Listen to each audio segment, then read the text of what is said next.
I love that. Can you see it? That's yeah. so fun. Okay. That is reassuring me. Why is the audio level so high? Oh. All right. Good stuff. Good stuff. Good soup. Good soup. Yeah, so we lost the fluff, but we have a new one. Oh, wait. Look, you can see quite a lot of our lower bodies. Do you want it like that, or do you want me to angle the camera up a little bit more, maybe? Oh, I don't care. I mean, I really don't care. If you want to angle it up more, we can. No, I don't mind. Whatever you prefer. No, I don't mind at all. I just think I'm comparing it to what we used to have, and I feel like the other one had a lot more of what was above us. But I don't mind it like this at all. I'm good with you. Feels quite cozy. It is cozy. How low will I sink into the couch this time? This is a very comfy couch. This is where I like, because you slide a lot on the couch, on the cushions anyways. They just they don't really stay that well. So I'm gonna take a picture. Yeah, we shout out to cousin Dabul. Shout out Mr. Saeed. He's the one that bought me the stabilizer, tripod, whatever we're going to call it. It's crazy technology. I don't know if other people know about We've been really surprised technology. But actually, because that brand, DJI, they do little mini mics as well. They've got a bunch of gear. Maybe we look at, I was like wondering if we look into,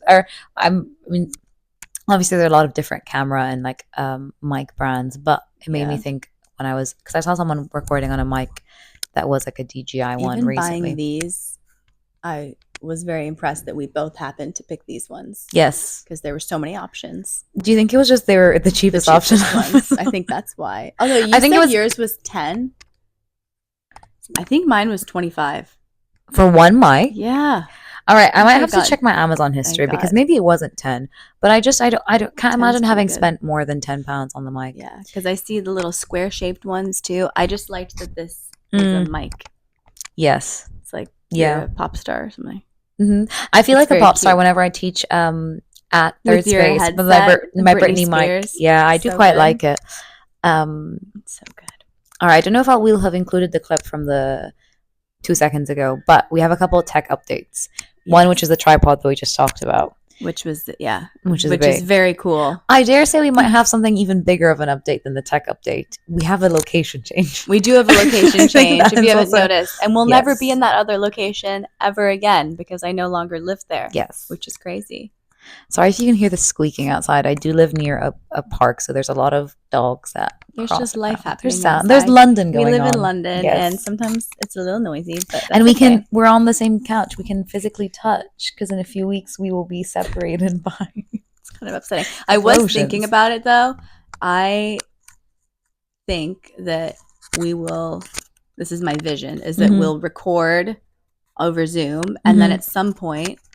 Maybe before you have to move or whatever it is. I mean, we could keep doing it after you move, but maybe I come here for 3 weeks or something and we like interview some people. Oh, that would be bang out some interviews. Yes, because it would be nice to get a bunch of the in-person, like for the people that we know here, to get it done whilst we can backlog. Yeah, maybe if you have time in September, October time. It would just be cool. We could line up some of the people we have in mind. Yeah. And then I actually think doing it earlier on in the process, the more naive we are, the better, because then the questions that we'll have, like the questions I have for Max, Holly, Javier, whoever. Yes, we need to start like teasing the idea to them. I know, I've been dropping the hints of it, and I think after 10 hint drops, Max finally is like, "Oh, really? You want to interview me?" I'm like, "Yes." Yeah, because I think after you clearly know what you're talking about. You had mentioned it to him, and mentioned to me saying like, "Oh, I told Max like I would love to interview him." And then when I bumped into Max once, because I don't get to see him much at the studio, I was like, "Oh my god, yeah, like it would be so cool to interview you." And he was like, "Wait, really?" And I was like, "Yeah." I was like, "Didn't Rose mention this to you?" He goes, "No." I was like, "Oh, yeah, it would be cool." And I was like, "Oh shit, maybe Rose didn't." No, I have many times. And then yesterday, he was in the studio and I was in there, and I said to him, "Max, I'm not kidding. I want to interview you because you're so knowledgeable and have become such a mentor and just an interesting person." I don't know how he got into Pilates. How did any of us get into Pilates? I don't know. He's been doing half these things. You know who's been doing it for so long as well? Which I didn't realize naively. Luke's been doing it for over 20 years. We should interview Luke. That would probably has a bunch of stories. He has crazy stories just from life in general. Yeah. But yeah, I would love to know, especially male teachers, honestly. I just think it's a different experience in yet another way. So I have more questions. Because he was telling me something about one of the, like, the way sort of older generation, and I don't mean calling Luke older generation, I mean older generation of teacher, where they are obviously closer to the source and closer to Joe. The way they all talk about the studios, as in all the studios in the States, and like being in studios with those like key like elders or mentors or whatever it is, there's almost such a reverence when they speak about it, and they are first person accounts of like his like if I was not a geography student, I was going to be an anthropology student, and I did a couple of anthropology courses because I loved it. And they're almost like living history, which is what I think is so cool about Pilates. Not to get us completely like off topic, but unlike yoga, which has obviously been around for centuries, decades, much longer than Pilates because it's an older practice. Pilates is still so young, and I think it is so cool that we are with and have access to people who are almost like living history. Like today I did a private session with Christos, who, because I couldn't train with Laura this week, so I had to see Christos. Laura. Come on. Laura. Where was she this week? No, actually it was my fault because someone booked in with me at Pi, so I had to work instead of seeing her. Was it the 1 p.m. person or whatever? It was the 1 p.m. person. I put that in. I was the one who added it in. Oh, no, that's this Thursday. Oh, that's this Thursday. But there's yeah. I added someone in and I saw it was empty and I was like, I feel kind of bad about this. No, I don't mind. It was open, I mean, it gotta work. Yeah. Popped it in there. And we were talking about exercises with a single spring, and because I was asking him about putting the spring on like the weaker side for the body for like some upper body work in the rowing series. And he was explaining to me that he was in a studio with Bob, who was one of the, obviously very close to Joe. And Bob had a reformer that had a fifth spring in the middle, and it was almost like 3/4 of the strength of a regular spring. And whenever he had to do single spring stuff, he would use that instead of having a spring. The full. That's so interesting. And like that is just something that you would never really know. And obviously so much of Joe's history and the history of the exercises are only documented by people who were there in the studio on the day when that was taught, with and him. He used to change his exercise and how he would teach, obviously depending on the body, but we don't have all those records because not everyone was there all the time.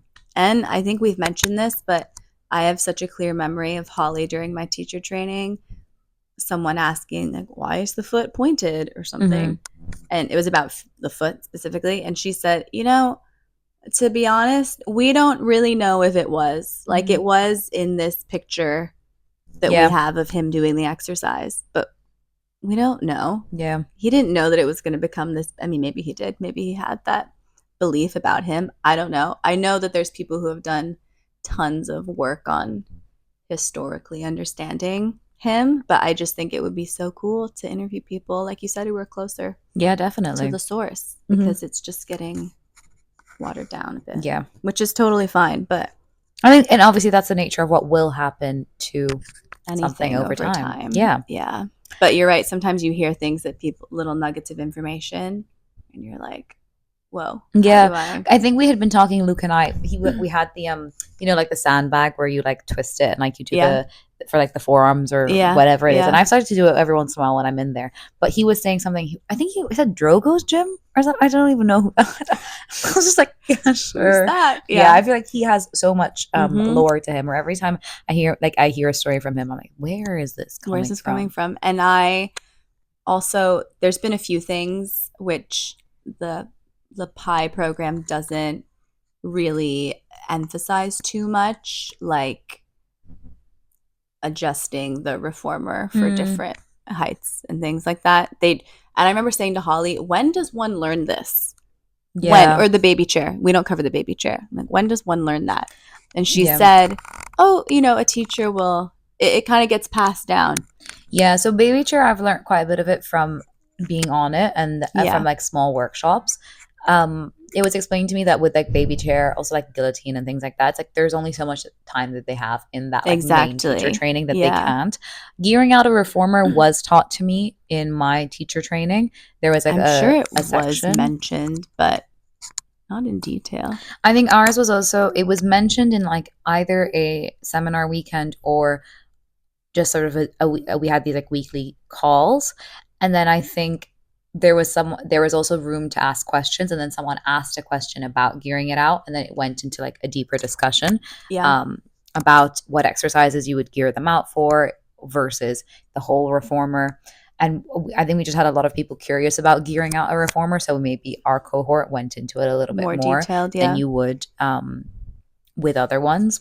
But also, I've had interesting conversations with Max, which I would love to have on here also, where I had a client, I covered Nausea's class, I think, which happened to have a lot of people who usually work with Max, and 2 people I just found challenging as people, not physically, but just as clients. It was challenging for me, and I was talking to him about it afterwards, and they needed all these modifications. Like, they kind of just were doing their own thing, and Max was explaining to me, like, just talking me through these different modifications. And I said at one point, I thought that Joe's whole thing was that the reformer is for everyone, like it can fit everyone, so why are we able to change it up in all these different ways? And he said, I think this is totally not a good thing, but he's like, I would guess that if someone came in who was really, really overweight and wanted to use a reformer, Joe would have told them, go lose weight and then come back. Damn, yeah, maybe. And I was like, wow, you never think, because Joe is for everyone, but he was also, to my knowledge, a pretty small dude. Yeah, we were talking about this today, Chris and I, because he was because we were talking about this is like obviously quite niche Pilates knowledge, but like hands back in the stomach massage. And Chris also was explaining how it is so tight for his upper back, and he's not even that tight in the upper back. But the grip of having, even if you were to go with like on fists instead of on the actual shoulder blocks, it just like makes no sense for his body really to do it, because it is just in such an area, and he just has that width across his shoulders that it would not make sense for him to really be doing it. And so that's not something that's really in much of his personal practice. I mean, when I do my own like just a little flow of the intermediate, there's so much that I just like skip out. But I know some teachers, there was a teacher at Pi, Wilhelmine, who, when I first started the program, I did a bunch of privates with her, and I remember saying about stomach massage series, actually, what's the point? I'm not getting the point. And she explained to me the point and then said, I honestly never teach this. Interesting. She just doesn't see much, but she also has a perspective where she's a very ultra end of the spectrum of like functional. I was gonna say she has like a biomechanical, so she was like cert or something, being kind of like this doesn't. She's like, that's just not serving my clients. So her perspective on it is just different. So it's very interesting. I guess it also shows. It goes to show it's so, I think, client specific as well, because today we did only round, and we did it with almost a different focus to help me find space into the lower back where I really don't, and we were almost helping me or finding less of a lift, more of just like a really rounded shape. It was really cool, and it did give me a lot of release in the lower back where I am so tight, but it is so interesting. And that also goes to show you where a lot of people interpret exercises differently and that are teaching them slightly different, not differently, but with different intention. And we like, because we don't know exactly what Joe was teaching and doing, we know a lot of it, but maybe not 100%. I mean, this is even why we know even less of. And I think another thing Max said to me yesterday, because a few of the apprentices were talking about the never-ending conversation of contemporary versus classical and what does that mean and blah blah blah. And Max said, I think it's good to have some contemporary. You can get a lot of tools in your toolbox and have those in there for moments where you might need them. And some people are so against any kind of, not even overlap, but be classical or don't. And maybe that's also not, the right thing. So it's just interesting to hear these different people talk about what they learned. Definitely.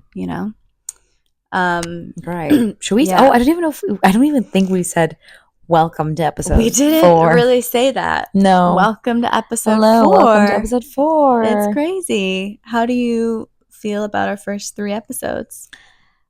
Lots of learning curves. I feel like it has been exponential growth. I feel like we said that at one point where we sort of And I almost like I did expect it to be where the very first time doing everything is obviously the most difficult. Yeah. And then once it's done, once you sort of know the pattern, editing has been much easier in the second and third week.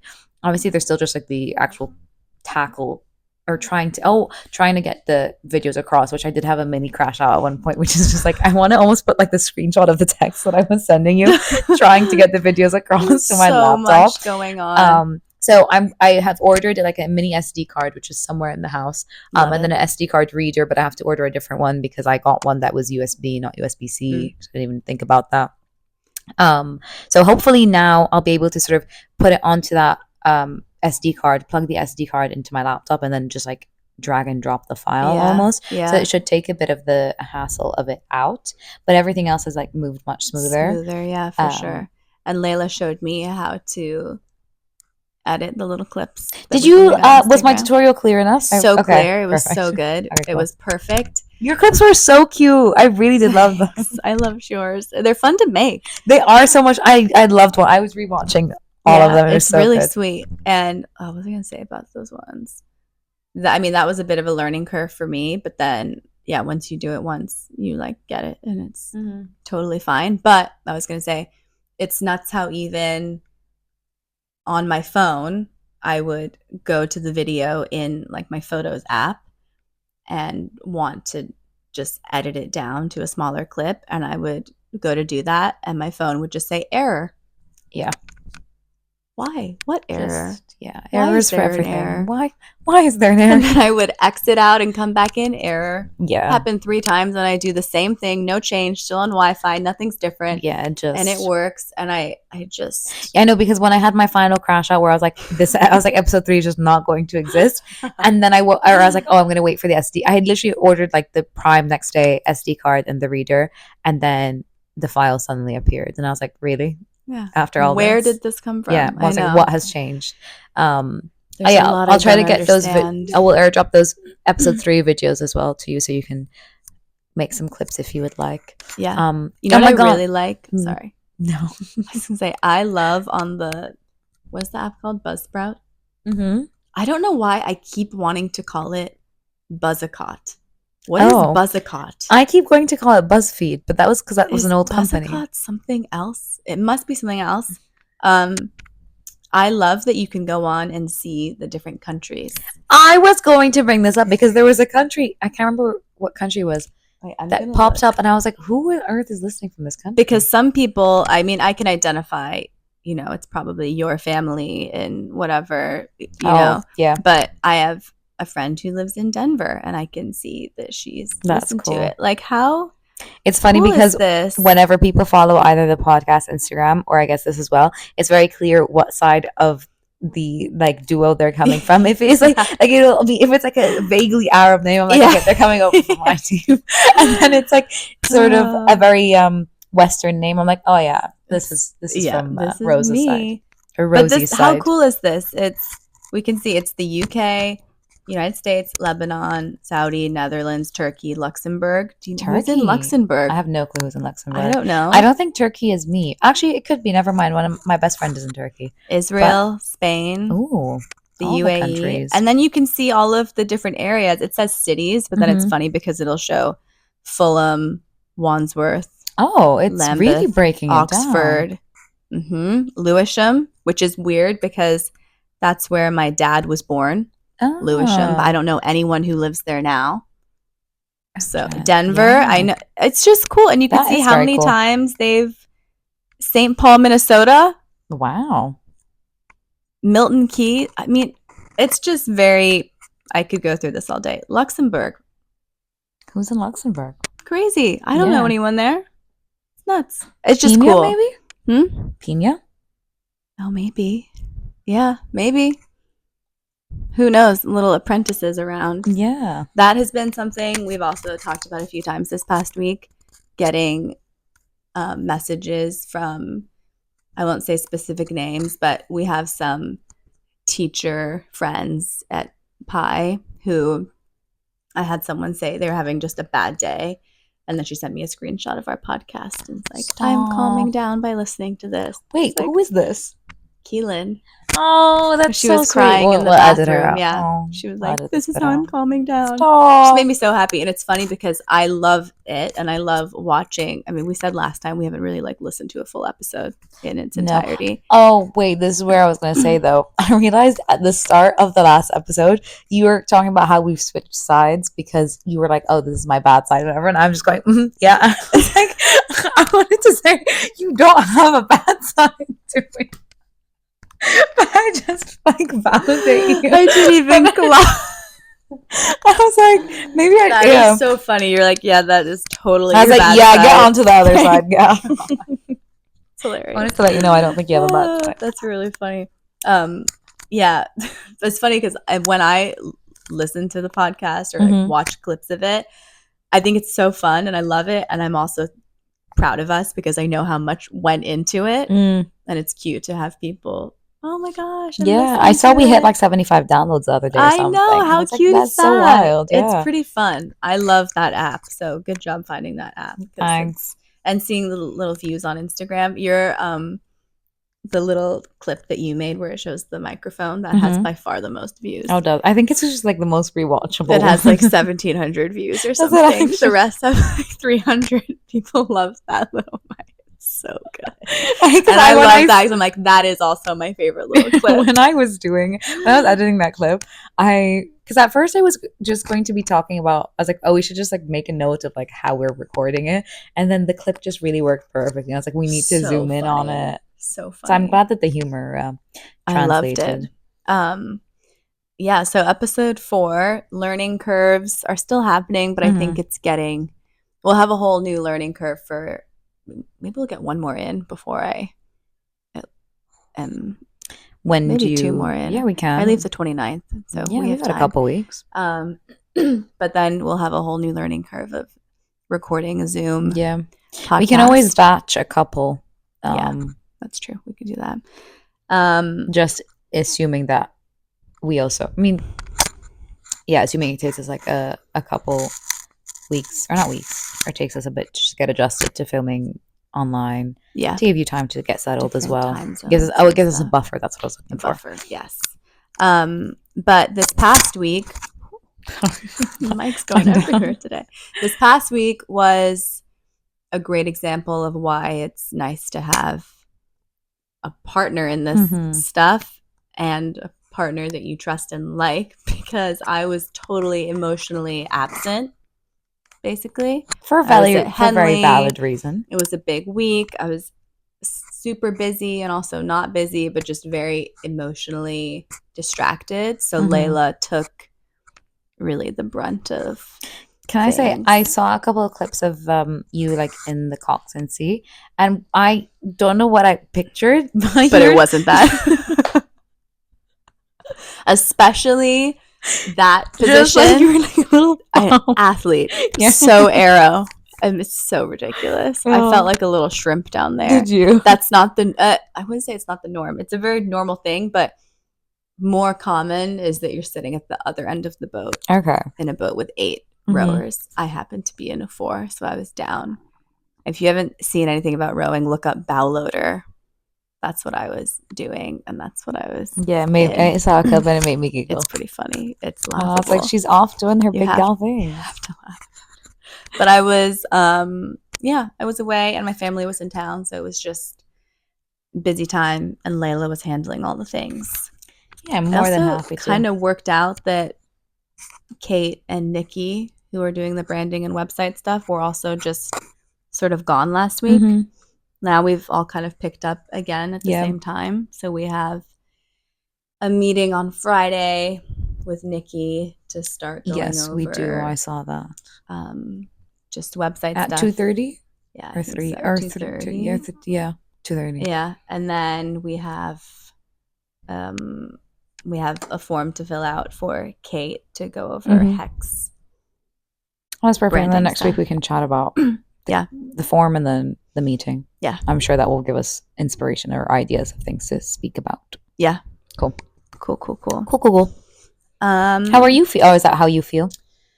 Yeah, I felt like it's just funny because, like I said, I was very emotionally absent, and then I was trying to make little clips for the Instagram. Spent like 5 minutes doing it, and it was just too much, and I just stopped. Yeah. And then, but again, it's another example of when you're running your own thing, you have to be self-motivated. Yeah. You have to be inspired to learn the skills. But it's that thing where it's like, definitely are. Once you do it once, it becomes so easy, and then the more it becomes even easier to make clips. Yeah. It's just more the actual just literally doing it that we just yeah. And we're getting there. We're learning as we go. So, and that's the whole point of the podcast. So, one thing I wanted to touch base on, because I'm moving to Utah, which is in the western. Is that confirmed now? United States. Tristan's gone. My husband is he's away. He left yesterday. He's with his family before moving to Utah, and then I'm going over there. We're not moving for permanent, but we'll be there for a bit. So I've been in the process of trying to find a classical studio, and it is. Sorry, I'm still hungry. I think I'm digesting. Usually I ate right before you came. I had a chicken lunch. Sandwich, and then I had I got like little mini bags of pretzels. So we've got those. Sounds good. And some cookies. Good summer lunch. It was really good. Really, yeah, so I just want to talk about the process of finding a classical studio, whether it's when you're traveling or in my case when you're moving, because it's actually been struggle is a strong word. It's not a real struggle really, but it is weird because again, the classical space is not, it's very well defined for people who are in classical, but on the outside it is not super well defined. And I thought I had found a place. I think that I have still found the place I'm going to go. And I was talking to Max about it last night because I was saying I wanted to do some of his classes virtually and then I would have a space to do that. And he asked me about it, and I told him about this studio, and he said, well, how do you know it's classical? And I said, well, they said they're classical, and I spoke to the woman, and it's a Ramana kind of lineage. And then he started saying all these things that just planted seeds of doubt in my brain about it. Well, in my mind, Holly was trained by Ramana. Holly has Pi. So anyone trained by Ramana. This woman I spoke to in Utah, she asked about the origin of my training, and I told her, and then she said, Ramana is also the origin of our training, so you'll fit right in here. And then Max said, but we're not a Ramana studio. And I said, yeah, but the other place isn't either. Yeah. Ramana isn't in there, and it's the same step that Holly was is in there. Because there's like a Ramana studio in London, though. Yes, which is very different. Yeah. Right? But I didn't even think about that. Of course. Like, oh, maybe it is. And I had done my research. I had looked online and seen, what it is that they're doing. Have they got Graz reformers? Yeah, they have all the same stuff that PI has, and everything they're doing. People are doing short spine. People are, there's signs that point to it being that I know what they're talking about. But then the way that Max researched it for me is he went to their Instagram and looked at who they followed on Instagram.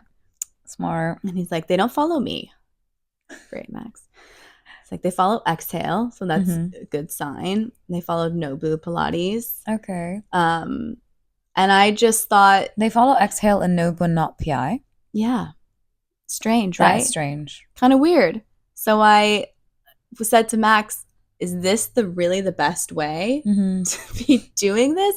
And then I was thinking about us and Honeycomb Studios and how this is kind of, maybe we're just, confirming because we're trying to manifest that it should be a thing. But it would be so helpful if I could just go somewhere and look at exactly from an objective perspective, what is it that I'm actually, going I guess we're going to have to figure out guidelines for us on how we're going to decide if a studio fits to our standard of classical or not.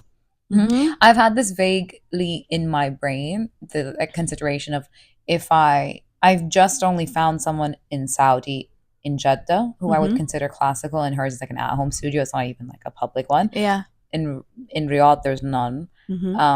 If I go if I end up in Dubai, I obviously know of a few Pure Pilates. Yeah. And there are a couple other that I've seen just from also instructors I know who have left Pi and gone over to the UAE. I would know it through word of mouth of just like I've seen it on their Instagrams. But if you don't know what instructors who are moving to these countries, how on earth would you find these places? And are you looking to teach or just to be a client of it?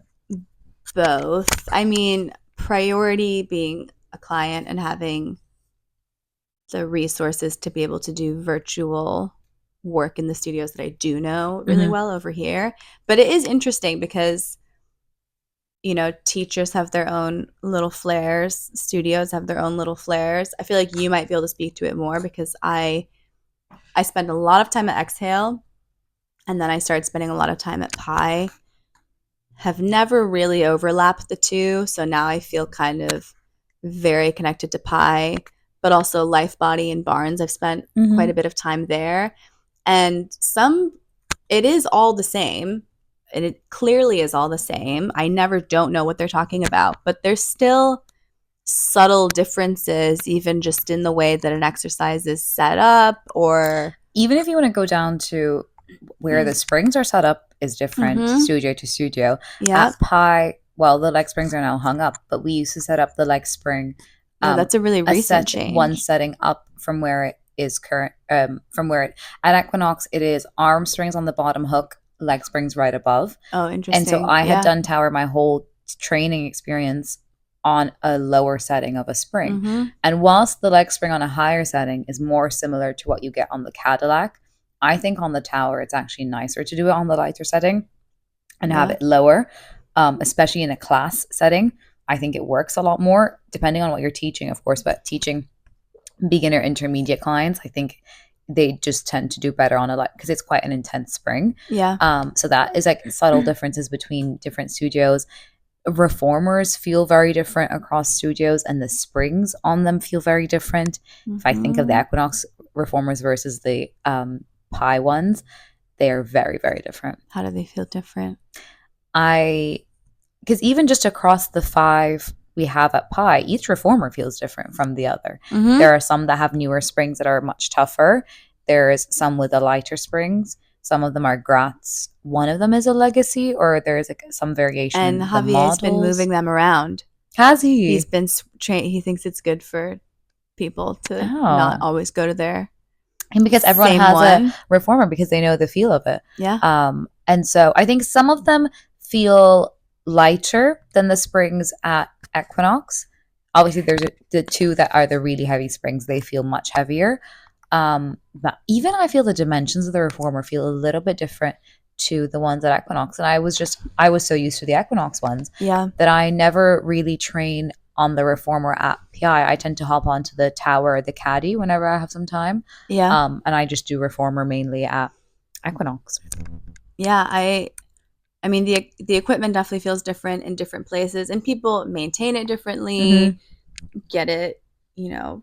Our reformers are getting upholstered this next few weeks. Very I saw exciting. That message. One at a time, finally. But this is another good and it's one of those things too where I'm kind of like, who do you ask?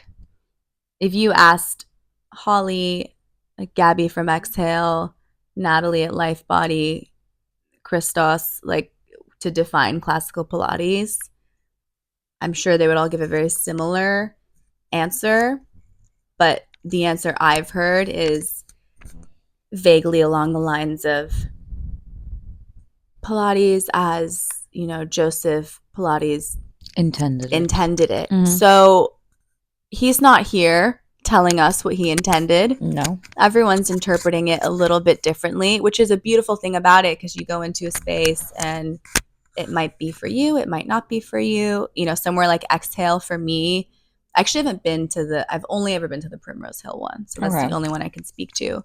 But it feels like a lot tighter of a space. I have been to their Marylebone location once or twice. I've heard that one's really nice. And their Primrose Hill location once. I think it was the Marylebone one is really nice because you're literally in the center of the city, in the heart of the city. It was quite cool. it felt a little bit more cramped than their Primrose Hill one. I think it felt like there was a bit more space in the Primrose Hill one. Mm-hmm. Hannah from my intake, who teaches over at Equinox and at Exhale, will be cool to have on the Yeah. podcast. Actually, she's another one that we can Yeah. chat to, because she runs online math, like live streams once a week, like a classical math. But so she was on the Equinox training with me, and she teaches at Exhale, and she mentioned that it can sometimes feel, because they are similar to Pi, where there may be multiple classes going on and a Yeah. private at the same time. And then I think because they don't have their acoustics are quite different to us, whereas we can open the doors. So Yeah. even when it gets quite loud, obviously opening the doors Open it helps up. Yeah. to keep it quite aired. Yeah. But it's a cool thing, like I said, because you can come into a space, and to your point about lots of stuff going on, we had a client recently at Pi who left a class because she felt like there was just, she was in a reformer class, she was on the end, there was a private happening next to her, and she felt like it was too much. And I spoke to her on the phone, and I kind of said, she was really nice about it. I said, that kind of is the classical ethos almost. way. Ethos, yeah, because you have, and there's been times where Holly's been with me at the desk sitting there, and there's a class going on, there's apprentices practicing, there's two privates going on, and it's all kind of swirling around. And she's like, this is great, this is a classical studio, this is, you know, the way that it is. But that can take many different forms. So back to, you know, finding a classical space that you want to train in, it's tough because there's in some ways a lot of pressure to keep doing classical the way that, because I want to be a like classical teacher, so I want to have that knowledge. But if I go somewhere where they do something slightly differently, you're like, is that not What is classical that? anymore? What does that mean, you know?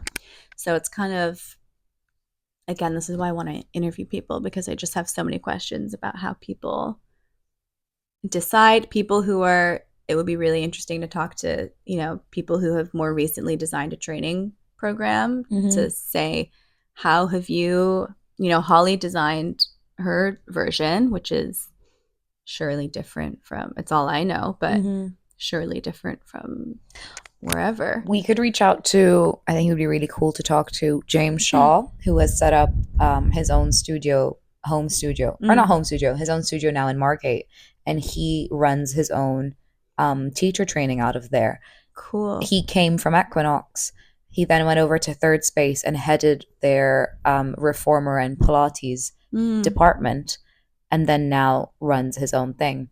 And I, when I first was looking into Equinox to sign up for their Pilates teacher training, there was like a Zoom call, a huge Zoom call, like with over like I think 50 people, him and a bunch of the team in the States. And it was just anyone who had like registered interest basically. Yeah. But he was on the call to represent the UK teacher training team. And I went on the call one sort of intake before I actually signed up for it, so 6 months before. Yeah. So by the time I actually signed up to the course, he wasn't on it, and he had left for Third Space. And I was like, oh, that's a shame, because he seemed like quite a cool guy, just listening to him speak on the course. Then when I finished up my teacher training at Equinox and I was looking to apply to places, I remembered that he had moved to Third Space, and I was like, oh great, I'll apply there, because he'll know how intense the Equinox course is. So he'll more likely vouch for you, vouch for me, or like interview me, even though I don't have that many months or years. I had no experience at that point, but I was like, oh, he'll know how intense the training is. I make it over to Third Space, have my sort of audition with him, and then as I'm signing the contract and everything is going through, he announces that he's leaving Third Space and going to Margate to set up his own studio. So I was like, I am just following this man around London. And I guess maybe this is a sign that my next journey is Margate, or I guess opening my own studio, in my own country or own city. Yeah. I mean, I would love to talk to people like that, because when you're starting your own, you know, I was talking to Pina, who's an apprentice at Pi, and she's starting her own kind of thing. And she was talking to me about how she tried to use music and it was just so distracting and it was too much. In like the home studio? Yeah. And then she's kind of settled on some sort of lo-fi, you know, sounds. I was and she's thinking of really this liked that. For our videos. we would have to figure out. I was thinking We about wouldn't, this because we would too. probably need copyright free music. Because I wish we could do obviously non-copyright music, because I would love to like have a Taylor Swift song in the background of bumping. mine. Yeah. But I don't think we would be able to. I know. I was actually thinking about this today too, because I was writing out plans for classes I wanted to record and stuff. I went to sleep last night thinking of my last 2 days have been so I have like had no minute to breathe up until right now. And right before I went to sleep last night, one of my things on my to-do list was put mics on charge tomorrow morning, and I was like, oh, I'll remember that, and then I didn't. So when you messaged me, I was like, oh, that was the other thing I had to do, because I remember to put my laundry Helping in, but each I other forgot. remember. Yeah, but I forgot. I was like, there was something else I was supposed to do before charging the mics is such a little work. thing. It's like charging anything. 10 minutes before I left to come here, I was like, gotta charge my laptop. Yeah, great, it's got 10%. Literally. But I was like thinking, I was like, oh, I should probably start planning those classes and like figuring it out. I'm on my PT course has started, where I need to like finish my enroll. I mean, all I've done is pay for it. So I need to. They're like, oh, we'll send you an enrollment email, and then I think it's somewhere in like the junk. But I was like, okay, that's like. Do you know what the structure is of it or anything? Nope. Is it all online?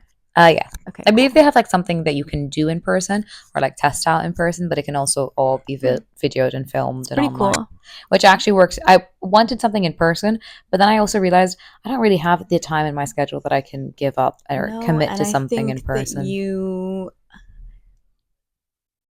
have done such an intense training in person for classical Pilates. I feel like it would be not great to be doing all certifications online, but you've worked with real bodies. Yeah. You understand real bodies. You're just getting the information. And I think it's a thing where I have a lot of awareness of what I'm assuming I'm going to be taught anyways, from being in the gym, from training, from talking to trainers. Yeah. So I'm hoping that a lot of it is, makes sense to me. Yeah, it's intuitive. I imagine it will be. I'm hoping to do one as well once I'm settled, probably online also, just to have a little more clout, street cred with it, and knowledge, obviously. Definitely. But, I forget. Pina lo-fi music. Yeah, just, it's funny because a while ago I thought we should have an episode on what is classical Pilates. And it's just not super well defined. I guess what is interesting, you mentioned that if you were to ask Natalie from Exhale, if you were to ask maybe Marsha from Nobu Pilates, Gabby from Exhale, Natalie from Life Body, Marsha from Nobu, all three of them trained with Holly. Or came from Holly. Yeah. So okay, I thought that Natalie did. Yeah, she did. She did, right? Natalie at Life Body? Yeah, she used to be she used to teach at Pi. Okay, yes. I mean, not before me. Yeah. But she used to teach at Pi. Yeah. I'm pretty sure Marsha did her training at Pi and taught at Pi. And I believe the same goes for Gabby at Exhale. That's my understanding. So all three of them would have a very similar understanding to what we know and see as Pilates and classical, because they trained with Holly, who is our boss and who runs the studio that we teach at and that you have done your teacher training with. Yeah. So you have the exact same training, or not the exact, but as in you've done the same training course they have. So you will understand it to be the same thing that they do. Whereas, and mine is very similar to what, like our training manuals are almost the exact same. Yeah. But there are obviously some nuanced differences. Yeah. But we understand classical Pilates to be the same thing. Yeah. And also now at Pi, Sophia and Nazia are taking over in a lot of ways. I mean, Holly's still directing all of it, but she's not teaching all of the weekends anymore. And I think she still teaches 2 of them. But I would be curious in that process of her training them up to be teachers. Is she talking about, because I loved the way that Holly did it, and she very much, is a spiritual person. So she is, referencing the spirit of Joseph Pilates and these things. Like, I really enjoyed that side of it. And I just wonder if she was having conversations with them about Joe said this, or if she was really keeping it to. Which is so interesting, because we had none of that really with Equinox, because the teacher trainers that we had in London, I don't believe any of them had trained directly under Romana or Bob or people that had trained with Joe, or like none of them really had that first person experience. Neither did much of the team in America or in the States. If they did, they didn't talk about it or really bring it up at all. They were just referencing the manual that had been created by Carrie Samper at Equinox. So it's funny because I would pick it up when talking to Christos because he was always around the studio, but he was never. He who ran your program? No, so he's not actually a teacher trainer anymore. I see. He used to be a couple of cohorts before us, but he no longer is a teacher trainer. So I had Laura, obviously, a lovely lady called Marcella, who is over in Mexico now. She would actually be really cool to interview. And then a lady called Lucy. I'm blanking on Lucy's last name. But so they were the three who took over our cohort. And it's so interesting that you say that there wasn't, maybe the firsthand connection or whatever, because clearly the training is nothing that you do is like, whoa, what's that? It is so clearly classical and super well taught. So does it have to be someone who has a direct connection to him? Yeah. Maybe not. Maybe we have all the information. Keelan and I have this conversation quite a lot because there is I think from people who have been able and have been fortunate enough to have a lot of firsthand experience with people very close to Joe, there is an emphasis on almost like elders in the Pilates world or people who, are closer to the source. And so their knowledge is, seen as not more important, but more valuable maybe. Yeah. And Keelan and I don't necessarily subscribe to that. I think there is so much benefit in being able to we literally spent half of this podcast talking about how we want to talk to people who do have that story, but I think I have learned so much from training with people and being taught by people who didn't have that experience, and I feel very confident in the knowledge that I gained from them. Shout out as always Laura. But so I trained with her very regularly, and she, I don't believe she trained with anyone. She trained with Equinox. So, it goes to show, I guess, as then if she trained at Equinox, she trained under Christos. But it's like a whole world of, how far are you going to be from? And I think sometimes it does make me feel kind of icky, the attachment that people have to this lineage, because I don't know very much about Joseph Pilates in terms of, his personal. I understand the origins of Pilates, but I haven't actually researched him that heavily. I'm sure there's some criticism to the man. I've read the criticism. Like we should do a whole thing about that. I think it would be interesting to do one. You know how you were saying it would be cool to do an episode about classical. It would be interesting to do one about the criticisms of classical Pilates. Specifically, a lot of people refer to it as being quite elitist. 100%. And I think that would be an interesting and maybe even interviewing someone who has classical, like Tala, for instance, who has classical training now, but did contemporary before, because I teach alongside her on Monday evenings, and her classes are clearly so well liked, so interesting. She's such a fun character. I need to jump in on one of those. She's the best. But she teaches classical because she's in Pi, and she has a classical studio now, True Pilates. Shout out, which looks beautiful from what I've seen on Instagram. And they're running a Pi teacher training. We need to get Tala as someone we should write a list after this podcast of people we would love to get on the podcast. But and why 100%. And I think for her and other people as well, even someone at a place like Bazi, which is very highly regarded, especially in the States. Clearly people like it and like the training, and they have so much emphasis on safety and kind of actively have reasons why they've changed things from Is Bazi the science one? I think so. Or is that Stott? Am I getting mine crossed? Let me actually look. Because I know one of them is like biomechanical or like a very bioscience-y. Sorry to keep cutting you off. No, I'm actually curious. Body Arts and Science International.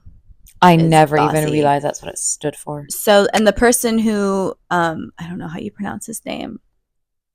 Rael. I think is his name. He Shout out. clearly, there's a method. Mm-hmm.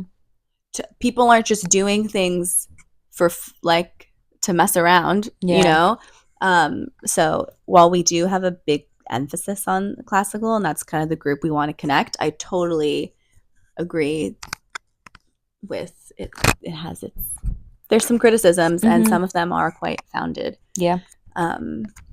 So in my opinion, but yeah, it's all very interesting, and yeah, we should make a list of people we want to interview. For sure. Anything else to get to? Slight angle change because we should the put a DGI said, in there. "Shut up." Yeah. Just went, right as I'm saying, maybe it should have been a business meeting and not. So sorry if that felt like a business meeting. I thought it was super interesting, and we basically covered everything. Yeah, I mean, this is what we've wanted the podcast to be as well. Behind the curtains. Behind the curtains. Peek at us trying to figure it all out. Episode 4. So that's about it, I think. To wrap it up. I also, every time I'm like, are there even sort of like chapters to what, or like segments to what we have been talking about? And then every time I put it into the Buzzsprout thing, and it gives me all the like chapter names. Yeah, I'm like, oh yeah, we were talking about things in chapters. I'm just like, was it just a rambly flow? And we're kind of in a zone right now where we're waiting to set things up. Yeah, we could talk about, so what we have on the to-do list for the week is right after this podcast finishes, we are going to fill out this form, this questionnaire that Kate has sent over about the marketing and the branding, or I keep calling it the marketing, the branding package for Hex, which Rosie, I also realized I've been calling you Rose, not Rosie. That's fine. I really don't care. You know what I realized about that? Not to completely derail us. Whenever, because I had a friend at high school, and she introduced herself to me with one name, and then halfway through I realized, or she had mentioned that, she actually much prefers when someone uses this other nickname instead. But and I think I realized, to me, whatever someone has introduced themselves as to me is like the name that sticks. Because now, but it's almost like whenever I call you Rosie, I want to like giggle because I'm like, like I'm calling you not your name, but it's what you're asking to be called. No, either one is fine. But it made me think, and because I remember vividly having almost like secondhand embarrassment or anxiety whenever I went to call her by the name, not the name that she originally gave me. Yeah, and you're like, that's not your name. And I don't know why. Every time I go to say Rosie, whenever my mom texts me and it's like calls you Rosie, I'm like, who the fuck is Rosie? Why is she calling me Rosie? You say that because Sarah, who's one of my best friends who lives here, we've been friends since we were 6, she calls me Rosie, and pretty much none of my other, I guess that's not entirely true, but like most of my friends call me Rose. Yeah. And sometimes I'll be in a setting with, multiple of my friends. I mean, a lot of them in the States, but she'll call me Rosie, and people will be like, people who know me well will be like, what?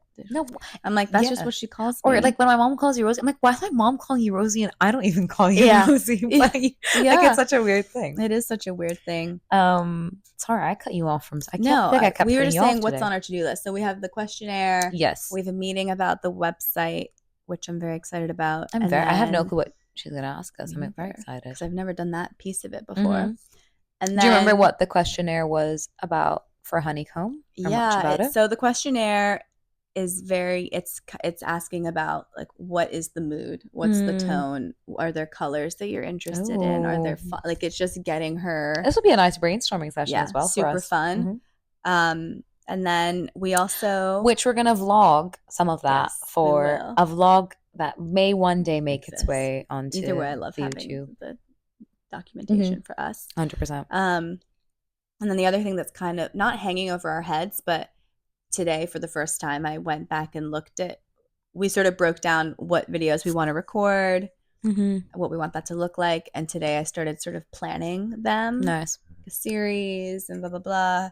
And it's in a good way because I'm super excited about it. It is a lot. So I feel like once I do one, because we also need to figure out, we touched on this, can we use music and what kind of music and how does that work with copyrights? Yeah, I'm sure. I think there's probably websites where you can find either copyright free music or almost like directories where we may have to pay like a small fee, and then you get like the rights to it won't be obviously mainstream music, but it will just be like which might be better anyway, for at least in the beginning.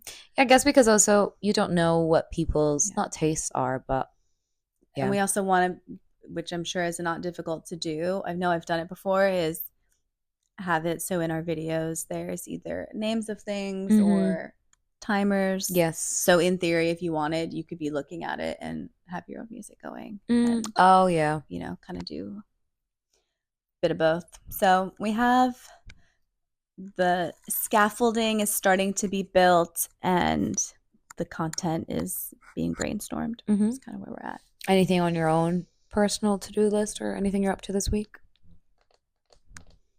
Not really, just packing and organizing, getting ready for this big shift. I'm onboarding a lot of new teachers right now. Someone's taking over my shift at Pi. We have some new people coming in, going out. Yeah, I heard. I guess this is an off-camera conversation, so I don't dox everyone. I'll leave that for after. I got some things to chat about. Yeah, there's people just like coming and going because their lives are taking them different directions, or they're moving, or whatever it is, and that's all stuff I handle with Pi. I'm also figuring out how my job will continue when I'm in Utah, which is, I feel very grateful that Holly extended that to me, because I do really like the job, and it would be so good to have the connection to a studio in London, like ideally Pi, because I know it so well. But I'm very grateful for that. So I'm trying to get all those pieces settled before I leave. Have you sat your exam? Which exam? What's your next one to do? 400? 400, yeah. I'm going to do my 400 before I go, and then I'm going to do my 600 probably. I'm just going to come back and do it. Yeah, fair. Like in probably September or October or something. So yeah, I just have I'm trying to get my life. I actually was telling you this. I was telling someone this recently. I feel like the struggle with my move is almost going to be more that I need to make sure I'm present there, because I have this here with you. I'm still going to be working for Pi. And I was really worried about losing all of my London connections. And I think if anything, I'll need to make sure I'm, going to a studio in person in Utah and all those things. And you'll learn so much. And I'm almost so excited to see what you will bring, because you're going to be in a whole new classical studio. And also tie it back to what you were saying earlier. I'm sure I can't speak today. I'm sure it'll be so similar to what you've learned and experienced at Pi, but also you're going to have access to a whole new pool of instructors and teachers and different ethoses and like just views on the classical world and perspectives and opinions. And we don't have to agree with everyone's opinion or perspective, but it would be cool to get those and just to see how that changes tie you. more people in. Like the classical world is so strong in the US. Like, which makes sense because New York and all the things. But for context, Joseph birthed classical Pilates in New York in the States. There's a big training in, is it Virginia? No. Oh my God. Seattle? There's some.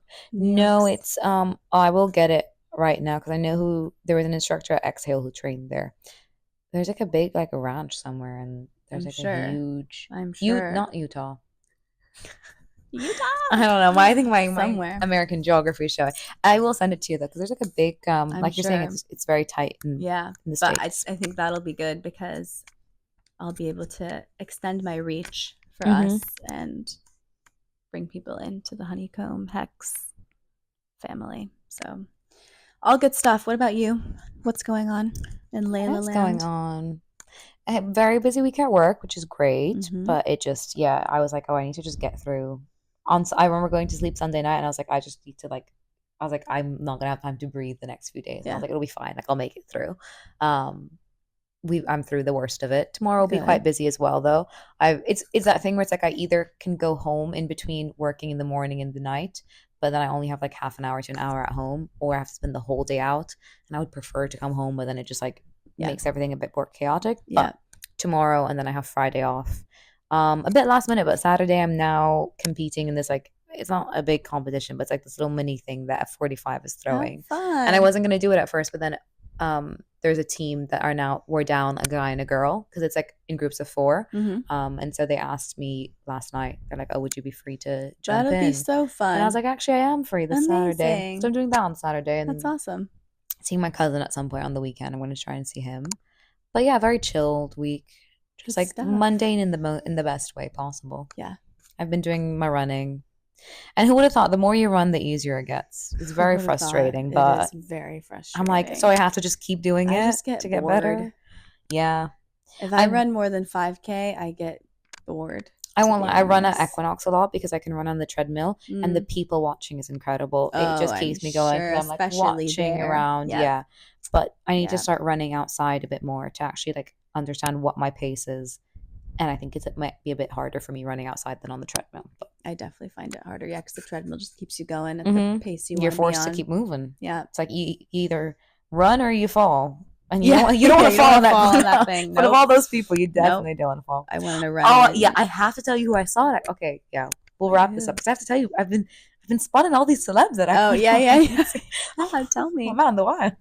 Should we wrap it up? Yeah. And it is 5:10. And I know you have to go to your... Oh, we have like an hour before I need to leave. Oh, really? I told you I don't have to leave until like 6. Oh, wait. 10. I was an hour off in my brain. Yeah, because then you're like, oh, we'll be efficient. And I was like, we have got time. Yeah, no, I really thought you had to leave at like 5:30. No, my work's at 6:20. But it's literally on the high street. Yeah. Perfect. Yeah. All right. Okay, should we wrap episode 4?